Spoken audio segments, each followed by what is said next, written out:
আজকে আমি আপনাদের দেখাতে চাচ্ছি কিভাবে কোনো অ্যাপস ছাড়াই কোনো ভিডিও কিংবা কোনো কিছু আপনি হাইড করতে পারবেন। সেটার জন্য আমি ভিডিও তৈরি করছি। তো এখানে আপনি প্রথম যেতে হবে ফাইল ম্যানেজারে, ঠিক আছে? তো ফাইল ম্যানেজারে যাওয়ার পরে আমি ফাইল ম্যানেজারটি ওপেন করলাম। আমার ফোনে পাসওয়ার্ড দেওয়া ছিল, সেই পাসওয়ার্ডটা আমি ওপেন করলাম। নিয়ে আমি এখন আমার ফোন মেমোরিতে যেতে হবে, ঠিক আছে? এটাও ফাইল ম্যানেজারে যাবেন।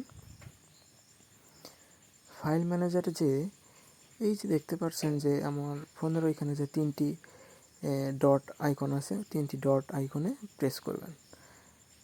তো প্রেস করার পর এখানে দেখছেন যে ক্রিয়েট ফোল্ডার, নতুন ফোল্ডার তৈরি করতে হবে। ফোল্ডার তৈরি করার পর তো এখানে আমি আপনাদেরকে বোঝানোর জন্য আমি একটা সিম্পল ফোল্ডার তৈরি করছি, যেটার নাম দিচ্ছি নিউ ফোল্ডার, ঠিক আছে? তো নিউ ফোল্ডার তৈরি করতে গেলে এখানে প্রথম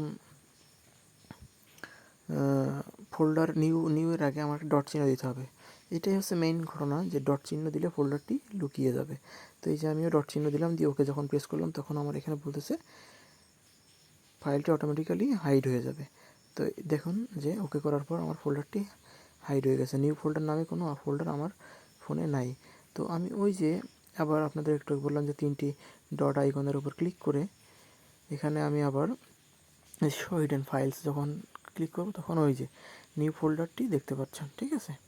তো এইটাই হবে হচ্ছে মেইনলি হাইড করার যে নিয়ম। কোনো অ্যাপ ছাড়াই আপনারা খুব সহজেই হাইড করতে পারবেন। এই যে নিউ ফোল্ডার দেখা যাচ্ছে। তো এরকম আরও বিভিন্ন ধরনের ভিডিও পেতে চ্যানেলটিতে সাবস্ক্রাইব করুন, তাহলে আমি অনুপ্রেরণা পাবো নতুন নতুন ভিডিও তৈরি করতে।